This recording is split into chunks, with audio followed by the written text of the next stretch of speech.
नमस्कार दोस्तों, आप सभी का स्वागत है। आपके अपने YouTube चैनल मानव जीवन में दोस्तों, लाइफ में सभी आगे बढ़ना चाहते हैं और लाइफ में आगे बढ़ने के लिए हमें रोज ही कुछ नया सीखना चाहिए और आगे बढ़ना चाहिए।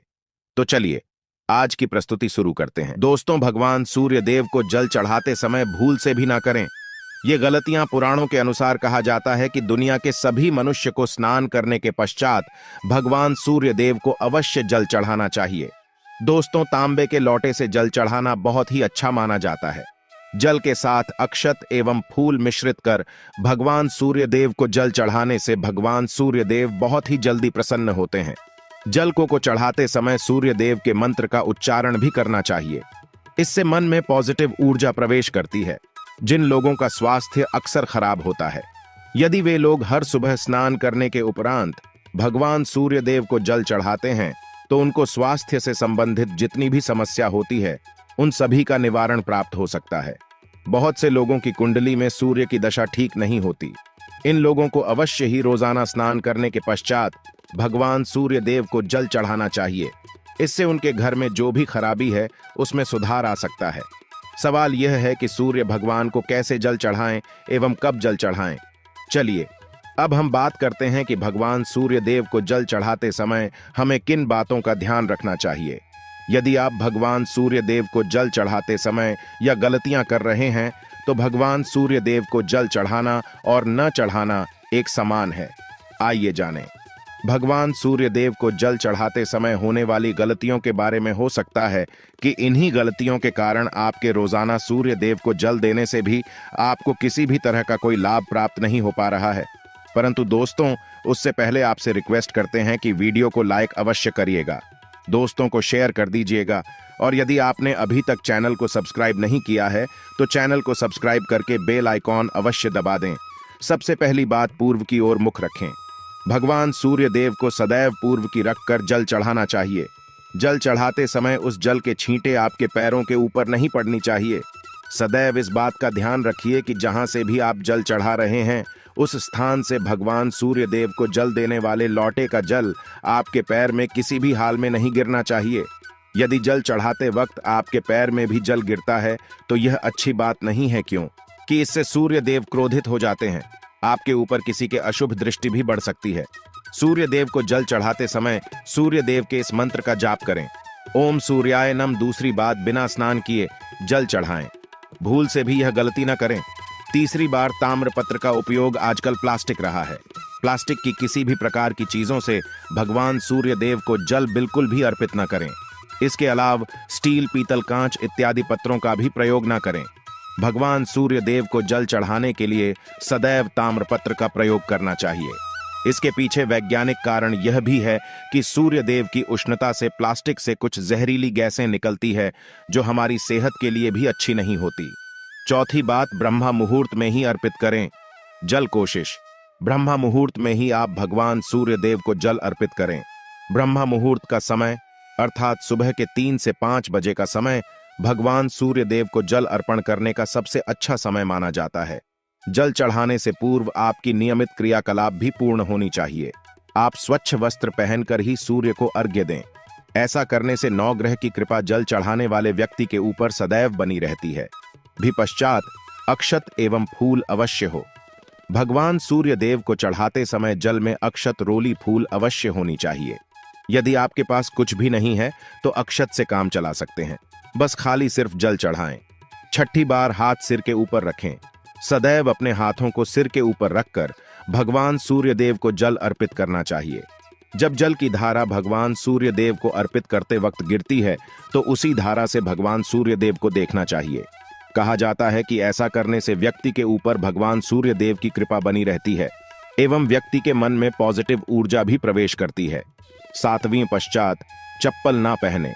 भूल से भी आपके पैर में चप्पल नहीं होनी चाहिए। यदि आप भगवान सूर्य देव को चप्पल पहनकर जल अर्पण करेंगे तो वह आपसे रुष्ट हो जाएंगे और आपके जितने भी काम रुके हुए थे वो सभी काम भी आगे नहीं बढ़ पाएंगे। इसलिए सदैव भगवान सूर्य देव को नंगे पैरों में रहकर ही जल अर्पित करें। 8वीं पश्चात, रविवार के दिन अवश्य जल चढ़ाएं। आप हर दिन सूर्य देव को जल चढ़ाएं या ना चढ़ाएं, परंतु रविवार के दिन सूर्य को जल अवश्य चढ़ाना चाहिए, क्योंकि रविवार का दिन सूर्य भगवान का दिन होता है। इस दिन को अवश्य ही हर व्यक्ति को भगवान सूर्य को जल अर्पित करना चाहिए। इससे यदि आपकी कुंडली में किसी प्रकार का कोई सूर्य से संबंधित दोष है तो वह दोष गुरु में परिवर्तित हो जाएगा। नवमी पश्चात सादा भोजन लें। यदि आप भगवान सूर्य देव को हर दिन जल चढ़ाते हैं तो इस बात का अवश्य ध्यान रखें। रविवार के दिन मांसाहार का सेवन न करें। लाल रंग की सब्जियां, मसूर की दाल न खाएं। यदि आप रविवार के दिन मिष्ठान ग्रहण करते हैं तो यह बहुत ही अच्छी बात है। रविवार के दिन लाल कपड़े भूल से भी न पहनें। अब बात करें उपायों के बारे में, तो रविवार का दिन भगवान सूर्य देव को ही समर्पित होता है। रविवार के दिन भगवान सूर्य देव की पूजा करना बहुत अधिक लाभदायी होता है। वैसे तो हमें प्रतिदिन ही भगवान सूर्य देव की पूजा करनी है, परंतु रविवार के दिन विशेष रूप से भगवान सूर्य देव की पूजा कर लेनी चाहिए। तो आपको एक तांबे का पात्र लेना है।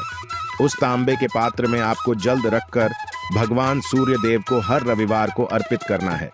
यदि आप प्रतिदिन नहीं कर पाते हैं तो रविवार को अवश्य करें। वैसे आपको प्रतिदिन सूर्य देव को जल अवश्य लेना चाहिए, चाहे आप कोई भी पूजा नहीं कर पाते हैं, समय नहीं है आपके पास, तो सिर्फ स्नान करने के पश्चात भगवान सूर्य देव को जल भी अर्पित कर देते हैं। तब भी जन्म कुंडली के ग्रह दोष समाप्त हो जाते हैं और आपको जो भी परेशानियां होती हैं, परेशानियों से मुक्ति मिलती है। जब आप भगवान सूर्य देव को जल अर्पित करते हैं, गायत्री मंत्र का जाप करें। गायत्री मंत्र का जाप आप यथासंभव कर सकते हैं। यदि आपके पास समय है तो 108 बार करनी चाहिए। नहीं तो जितनी देर रात जल्द दे रहे हैं वहां पर खड़े होकर भगवान सूर्य देव के सामने 5 मिनट तक करनी चाहिए। इससे आपको बहुत लाभ होता। गायत्री मंत्र का जप करने से, जैसे भगवान सूर्य देव को जल अर्पित करते समय जब हम गायत्री मंत्र का जप करते हैं तो हमारी नौकरी में यदि कोई बाधा आती है तो बहुत दूर होती है, नेगेटिव ऊर्जा दूर होती है। रविवार के दिन सुबह जब आप भगवान सूर्य देव को अर्घ्य देते हैं तो उसमें थोड़ा सा गुड़ मिला। इससे क्या होगा? इससे आपकी सभी कामनाएं पूर्ण होंगे। यदि आप भगवान सूर्य देव को जल अर्पित करते हैं, उसमें थोड़ा सा गुड़ मिलाकर अर्पित करते हैं, आपकी सभी कामनाएं पूर्ण हो जाती हैं। भाग्य का साथ बहुत लोगों को नहीं मिलता है। बहुत से लोग कंप्लेंट करते हैं कि हमारा भाग्य हमारा साथ नहीं देता है। ऐसे में भाग्य का कारक माना गया है, प्रबल कारक माना गया है भगवान सूर्य देव। तो जब आप भगवान सूर्य देव को सुबह जल देते हैं तो जल देते समय आपको गायत्री मंत्र का जप करना है और उसके अलावा आपको भाग्य का साथ चाहिए तो रविवार के दिन गुड़ और चावल का दान करना अच्छा माना जाता। गेहूं का दान भी आप कर सकते हैं। गेहूं और गुड़ का दान करना बहुत श्रेष्ठ माना जाता है और इसको करने से आपके सभी काम बनने लग जाते हैं। यदि आप यह दान करते हैं तो सूर्य देव की कृपा से आपके जो काम होते हैं, जो रुके हुए हैं, बनने लग जाते हैं। यह का साथ आपको प्राप्त हो जाता है।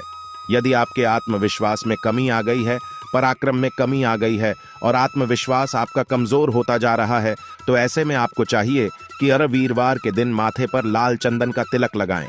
लाल चंदन जल में डालकर भगवान सूर्य देव को अर्घ्य दे दीजिए और अपने माथे पर भी आपको लाल चंदन का तिलक लगाना है। जब आप जल देते हैं भगवान सूर्य देव को, तब आप उसमें लाल चंदन डालेंगे। जब भगवान सूर्य देव को जल अर्पित करते हैं तो उसके पश्चात कुछ तांबे के पास मात्र में थोड़ा सा जो लाल चंदन है वह किनारे पर लगा होता है। जब हम कोई भी वस्तु डालकर अर्पित करते हैं तो किनारे पर थोड़ा सा लग ही जाता है। उस पात्र अनामिका उंगली में आपको लाल चंदन लेना है और इसे अपने मस्तक पर लगाना है। यदि आप यहाँ प्रतिदिन करते हैं तो निश्चित बहुत शीघ्र आपके आकर्षण में वृद्धि होती है। आपके सभी काम बनने लग जाते हैं। आप यदि व्यापार करते हैं तो आप जिनसे भी डीलिंग करते हैं, जिनसे भी आपका व्यापार है, जिनसे भी आपका व्यापारिक रिश्ता है, बहुत मजबूत स्थिति में होता है। आपके मान सम्मान के साथ आपके आत्मविश्वास में भी वृद्धि होती है। सूर्य की कृपा पाना चाहते हैं तो लाल मसूर की दाल किसी ब्राह्मण को रविवार के दिन दान कीजिए। यदि आप किसी मन को लाल मसूर की दाल दान करते हैं तो इससे आपकी जन्म कुंडली के ग्रह दोष दूर होते हैं। ये आप 7 रविवार करनी चाहिए। जैसे कि आप दान करते हैं, आप जैसे इस रविवार से अपने शुरू किया तो 7 रवि लगातार कर देंगे तो आपको बहुत शीघ्र लाभ हो जाता है। ग्रह दोषों से मुक्ति मिल जाती है। रविवार के दिन गुड़ खाकर किसी काम पर लेना चाहिए। जैसे प्रातः काल आप थोड़ा सा गुड़ खा लेते हैं तो इससे भगवान सूर्य देव बलि हो जाते हैं और गुड़ और चावल से बनी हुई थी। यदि आप भगवान सूर्य देव को चढ़ाते हैं तो इससे दिल भी बहुत अच्छा हो जाता है। भगवान सूर्य देव को अर्पित करने के पश्चात आप यह खीर प्रसाद स्वरूप स्वयं ही खा सकते हैं और परिवार का सभी लोग खा सकते हैं। इससे आपकी तरक्की होती है, जीवन में आपको सफलता की प्राप्ति होती है। व्यापार नौकरी हो, हर जगह आपको तरक्की मिलती है। और यदि आपके घर में कोई बीमार है बहुत समय से भी, तो उनसे कहें कि वह भगवान सूर्य देव को तांबे के पात्र में रोली और लाल फूल डालकर अर्पित करें। लाल फूल आप कोई भी ले सकते हैं। गुलाब का, गुड़हल का, जो भी लाल पुष्प उपलब्ध हो उसको तांबे के पात्र में डालकर थोड़ी सी रोल या लाल चंदन डाल सकते हैं। ऐसा करने से सूर्य ग्रह बली हो जाता है तो आत्मविश्वास बढ़ता है। आत्मा के कारक है सूर्य देव, और जब आत्मविश्वास बढ़ता है रोगों से मुक्ति मिलती है, नेगेटिव शक्तियों से छुटकारा मिल जाता है, दवाइयां शीघ्र ही काम करने लग जाती हैं। रविवार के दिन आदित्य हृदय स्तोत्र का पाठ जरूर करना चाहिए। यदि आप चाहते हैं आपको सूर्य ग्रह का पूर्ण लाभ प्राप्त हो, चाहे आपकी जन्म कुंडली में सूर्य मजबूत स्थिति में भी हो, तब भी रविवार को आपको आदित्य हृदय स्तोत्र का पाठ जरूर करना चाहिए। आदित्य हृदय स्तोत्र का पाठ यदि आप 3 बार करते हैं प्रतिदिन, फिर 3 बार रविवार को भी कर लेते हैं, तो इससे भी आपके जीवन की परेशानियां दूर होती हैं। आपके मन में कोई भी काम ना हो, जैसे हमें शुरू में ही कहा, गुण चाहिए, संतान चाहिए, मान सम्मान चाहिए, आत्मविश्वास चाहिए, शिक्षा में सफलता चाहिए, नौकरी में सफलता चाहिए, सरकारी नौकरी चाहिए, जीवन में आपकी कोई भी समस्या हो, उस समस्या से मुक्ति पाने के लिए आपका आत्मविश्वास बली होना बहुत आवश्यक है। यदि आपके अंदर आत्मविश्वास होगा तो आप किसी भी मुक्ति पालेंगे। और आत्मविश्वास की प्राप्ति तभी होती है जब सूर्य हमारी जन्म कुंडली में अच्छी स्थिति में होते हैं। एक बहुत ही अचूक उपाय हम आपसे शेयर करने वाले हैं, यहाँ आप अवश्य कीजिए। यदि आप किसी भी प्रकार से किसी भी समस्या से घिरे हुए हैं, कोई भी आपकी विशेष कामना है, तो यह उपाय अवश्य कीजिए। सूर्य को आप जब जल देते हैं तो जल देते समय जल में आपको एक बिल्व पत्र डालना है और इस बेल पत्र के साथ भगवान सूर्य को जल देना है। तो आप तांबे का पात्र लें, उसमें थोड़ा सा गंगा जल डालें, थोड़ा सा जल डालें, थोड़ा सा रोली डालें और इसके साथ ही एक बेल पत्र डाल दीजिए। आप थोड़े से अक्षत भी डाल सकते हैं। अक्षत क्या होता है? चावल होता है जिसके टूटे हुए दाने ना हो, बिल्कुल साबुत चावल होता है, उसे अक्षत कहा जाता है। तो थोड़े से अक्षत, रोली और बिल्वपत्र डालकर भगवान सूर्य देव को जल देना है 7 बार में। पको जल्द देना है, जैसा कि बताया जाता है आपको 3 बार में जल देना चाहिए। रोक रोक कर एक ही पात्र का जल हम 3 बार में देते हैं। हमें बिल्वपत्र डालना है तो इस विशेष सामग्री की वजह से हम इस जल को 7 बार में भी दे सकते हैं। तो आप रोक रोक कर उसे जल को, एक पत्र के जल को ही 7 बार में दीजिए। भगवान सूर्य देव को देखते हुए आपको मंत्र बोलना है। QM है, वहीं भीम सूर्या नामक एक युवक ही नहीं, भीम सूर्याय नमः। तो इस प्रकार से आप इस मंत्र को बोलते हुए यदि भगवान सूर्य देव को जल अर्पित करते हैं तो शीघ्र ही आपके मन की कामनाएं पूर्ण हो जाती है। आपकी जो भी कामना है भगवान सूर्य देव से कहे। थोड़े समय तक आप आदित्य हृदय स्तोत्र का पाठ कर सकते हैं, चाहे तो 1 बार या 3 बार या फिर 108 बार गायत्री मंत्र का जप कर लीजिए, या भगवान सूर्य देव का कोई भी एक मंत्र जिसका आप 108 बार जप कर सकते हैं। अवश्य इस प्रयोग को करने के पश्चात कीजिए, इससे आपकी कामना बहुत शीघ्र पूर्ण जाती है। दोस्तों, आज की वीडियो में हमने सूर्य को मजबूत करने का उपाय बताया। सूर्य को मजबूत करना बहुत आवश्यक है। सूर्य आत्मा के कारक है और सबसे जरूरी है आत्मविश्वास का बली होना। यदि हम जीवन में किसी भी प्रकार की सफलता पाना चाहते हैं तो बहुत जरूरी है कि आप भगवान सूर्य देव की आराधना कीजिए। आज के लिए बस इतना ही इस वीडियो में दी गई जानकारी। अगर आपको अच्छी लगी हो तो प्लीज हमारे चैनल मानव जीवन को सब्सक्राइब करें, लाइक करें और हमारे वीडियो में अंत तक बने रहने के लिए धन्यवाद।